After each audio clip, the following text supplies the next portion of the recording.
Assalamualaikum warahmatullahi wabarakatuh. Perkenalkan, nama saya Rivalina Pramesya Putri dari kelas AB 4903 dengan NIM 1040425000048. Di sini saya akan menjelaskan proyek 1, yaitu tugas besar dari mata kuliah Aplikasi Komputer dan Pemrograman yang diampu oleh Bapak Urukul Nadif Zaki. Di sini saya akan menjelaskan 3 bagian dari tugas besar tersebut. Yang pertama ada bagian 1, yaitu analisis dataset dengan menggunakan fungsi if. Bagian 2, analisis dataset dengan VLOOKUP. Bagian 3, yaitu pivot tabel dan pivot chart. Selamat menonton. Nah, pertama saya akan menjelaskan bagian 1 dulu. Di sini saya akan menjelaskan 10 instruksi tugas yang ada di bagian 1. Instruksi yang pertama yaitu di kolom N atau kolom NIM. Di kolom ini saya diinstruksikan untuk menginputkan NIM saya di 1000 baris yang ada di kolom NIM tersebut dengan NIM yang sama. Lanjut ke instruksi yang kedua, pada kolom O atau kolom faktor NIM, saya diinstruksikan untuk mengambil 3 digit terakhir dari NIM saya dan membaginya dengan 100. Rumus yang saya gunakan ini berfungsi untuk mengambil 3 angka terakhir dari data di kolom N, kemudian hasilnya dibagi 100 sehingga menghasilkan nilai faktor dalam bentuk desimal. Lanjut ke instruksi yang ketiga, pada kolom P, performance score, saya diinstruksikan untuk mengalihkan sales amount dengan faktor NIM saya. Rumus yang saya gunakan ini berfungsi untuk menghitung kinerja performance score dengan cara mengalihkan jumlah penjualan pada kolom E dengan faktor NIM saya pada kolom O sehingga menghasilkan skor kinerja yang berbeda untuk setiap data berdasarkan faktor masing-masing. Lanjut ke instruksi yang keempat, yaitu kolom Q atau kolom kategori performance. Di sini saya diinstruksikan untuk membuat kategori kinerja berdasarkan nilai performance menggunakan logika if. Rumus yang saya gunakan ini berfungsi untuk mengelompokkan nilai performance score ke dalam 4 kategori, yaitu excellent, good, average, dan below average, sehingga data kinerja dapat dibaca dan dianalisis dengan lebih mudah. Lanjut ke instruksi yang nomor 5. Di kolom R ini saya diinstruksikan untuk menghitung profit per unit produk, yaitu selisih antara harga jual dan biaya per unit. Rumus yang saya gunakan ini berfungsi untuk mengurangkan nilai pada kolom H, yaitu unit cost, dari kolom I, yaitu unit price, untuk mendapatkan berapa besar keuntungan bersih per unit produk yang dijual. Lanjut ke instruksi selanjutnya, yaitu instruksi 6. Pada kolom S atau kolom total profit, saya diinstruksikan untuk menghitung total profit dari setiap transaksi berdasarkan jumlah unit yang terjual. Rumus yang saya gunakan ini berfungsi untuk mengalihkan nilai pada kolom R, yaitu kolom profit per unit, dengan kolom F, yaitu kolom quantity sold, untuk mengetahui total keuntungan yang diperoleh dari seluruh unit yang terjual dalam transaksi tersebut. Lanjut ke instruksi selanjutnya, pada kolom T, kolom profit kategori, saya diinstruksikan untuk mengelompokkan tingkat profit berdasarkan nilai total profit yang diperoleh. Rumus yang saya gunakan ini, saya menggunakan fungsi if bertingkat untuk memberi kategori pada total profit. Jika kolom S total profit kosong, maka hasilnya juga kosong. Jika nilai lebih dari 1000 dikategorikan sebagai high profit, jika lebih dari 500 menjadi medium profit, dan jika di bawah itu maka low profit. Lanjut ke instruksi selanjutnya, yaitu kolom U, diskon kategori. Di sini saya diinstruksikan untuk mengelompokkan tingkat diskon berdasarkan nilai pada kolom diskon. Rumus yang saya gunakan ini menggunakan fungsi if bertingkat untuk menentukan kategori diskon. Jika diskon 0, maka hasilnya 0 diskon. Jika lebih dari 0,15 dikategorikan sebagai high diskon. Jika lebih dari 0,05 menjadi medium diskon, dan jika lebih dari 0 maka low diskon. Lanjut ke instruksi selanjutnya, kolom V, yaitu sales priority. Di sini saya diinstruksikan untuk menentukan prioritas penjualan berdasarkan kombinasi kategori produk, jumlah barang terjual, dan saluran penjualan. Rumus yang saya gunakan ini menggunakan if yang digabung dengan fungsi and dan fungsi or untuk membuat logika prioritas. Jika produk elektronik, jumlah barang lebih 30 dan salurannya online, maka hasilnya priority A. Jika produk furniture dan elektronik dengan jumlah lebih dari 20, maka priority B. Jika penjualan dilakukan online atau jumlah lebih dari 15, maka priority C, dan sisanya dikategorikan sebagai priority D.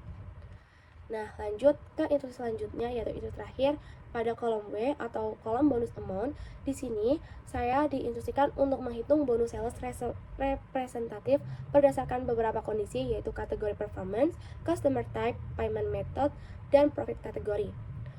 Rumus yang saya gunakan ini, saya menggunakan fungsi if bertingkat dengan kombinasi and dan or untuk menentukan besar bonus secara berurutan. Jika performa excellent, pelanggan returning, dan profit high, maka bonus sebesar 15% dari sales amount. Jika excellent dan new customer, bonus 10%. Jika performanya good atau excellent dan metode pembayarannya cash, bonusnya 18%. Untuk good dan high profit, bonusnya 6%, sedangkan average mendapatkan 3% dan below average mendapatkan 1%. Selanjutnya saya akan menjelaskan bagian 2. Di bagian 2 ini ada beberapa langkah yang harus saya jelaskan. Dimulai dari langkah pertama, saya menggunakan file template VLOOKUP dan HLOOKUP yang berisi data utama dan tabel referensi seperti negara, produk, segmen, dan harga. Langkah kedua yang saya lakukan yaitu saya menentukan tabel referensi berdasarkan 3 digit terakhir NIM saya. Jika ganjil, menggunakan tabel sebelah kiri. Jika genap menggunakan tabel sebelah kanan. Contohnya, karena NIM saya berakhiran genap, saya menggunakan tabel di sebelah kanan. Langkah 3 yaitu melengkapi kolom negara, produk, segmen, dan harga barang menggunakan fungsi VLOOKUP. Untuk fungsi kode rumus pada kolom B yaitu kolom negara, yaitu mengambil 2 huruf pertama kode untuk mencari nama negara. Untuk pada kolom C yaitu kolom produk, fungsi dari kode rumus tersebut yaitu mengambil 3 huruf tengah kode untuk menentukan produk.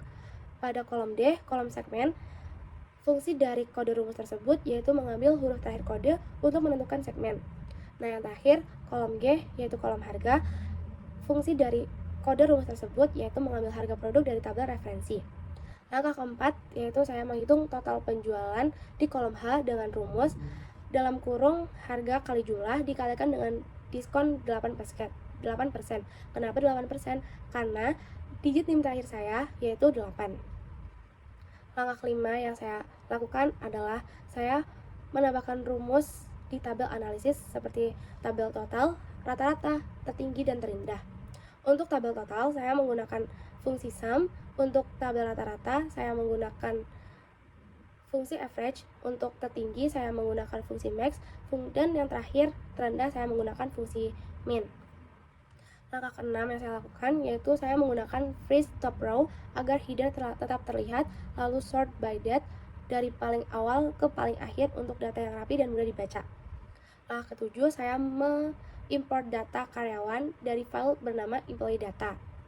Selanjutnya, saya membuat sheet baru bernama Research and Development.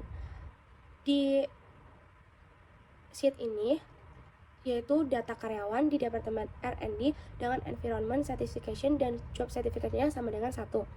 Lanjut, saya menambahkan sheet baru bernama Onsite Campus. Di sini ada data sales representatif berusia di bawah 30 tahun.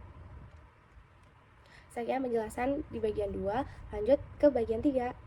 Lanjut saya akan menjelaskan bagian 3. Di sini saya akan menjelaskan tentang file data yang saya analisis. Di sini saya menganalisis data bernama college placement. Di file data ini berisi 10 baris data dan 10.000 kolom yang mempresentasikan informasi mahasiswa serta hasil penempatan kerja mereka. Di sini ada 10 kolom yaitu bernama kolom college ID, yaitu kolom kode unik tiap mahasiswa, contohnya CLG 0030. Terus kedua ada kolom IQ yaitu nilai kecerdasan intelektual mahasiswa. Lanjut ada kolom brief SEM result yaitu nilai rata-rata hasil semester sebelumnya.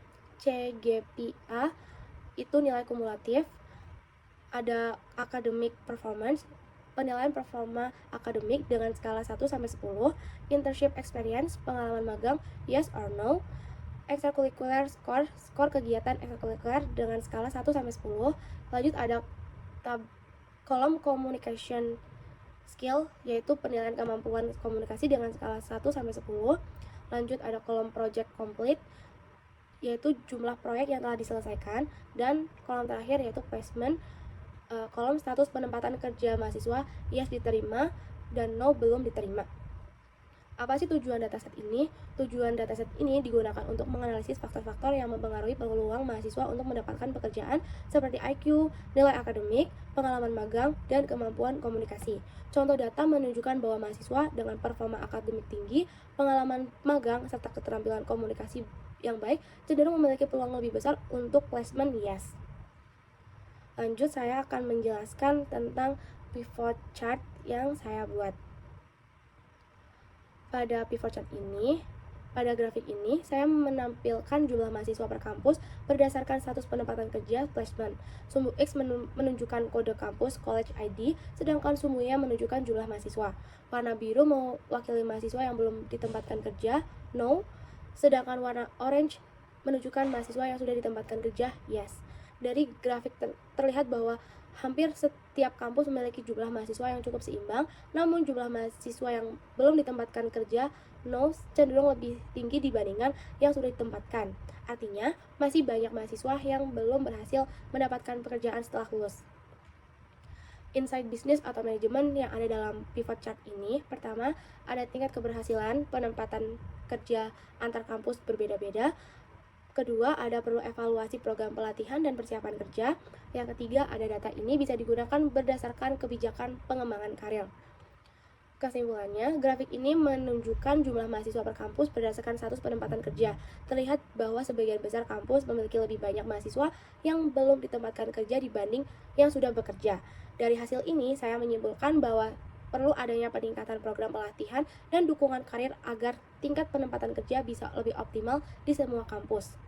Lanjut, saya akan menjelaskan tentang pivot table yang sudah saya buat.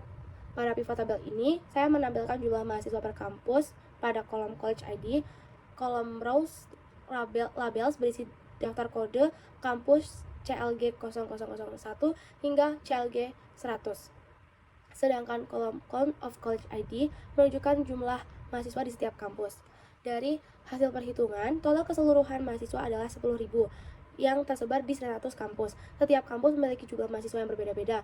Misalnya di kampus CLG 0005 memiliki jumlah mahasiswa tertinggi yaitu 112 orang, sedangkan di CLG 00006 memiliki jumlah terendah yaitu 83 orang.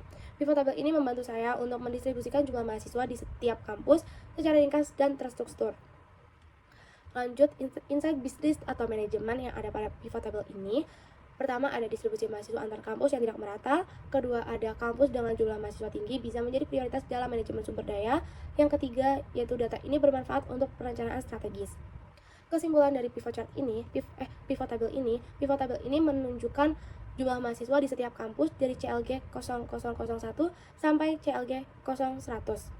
Dengan total keseluruhan 10.000 mahasiswa, dari data ini terlihat ada perbedaan jumlah mahasiswa antar kampus. Misalnya, CLG 0005 memiliki 112 mahasiswa, sedangkan CLG 0006 83.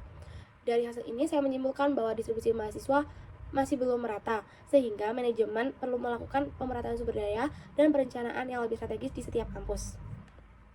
Sekian presentasi dari saya, kurang lebihnya mohon maaf. Terima kasih. Wassalamualaikum warahmatullahi wabarakatuh.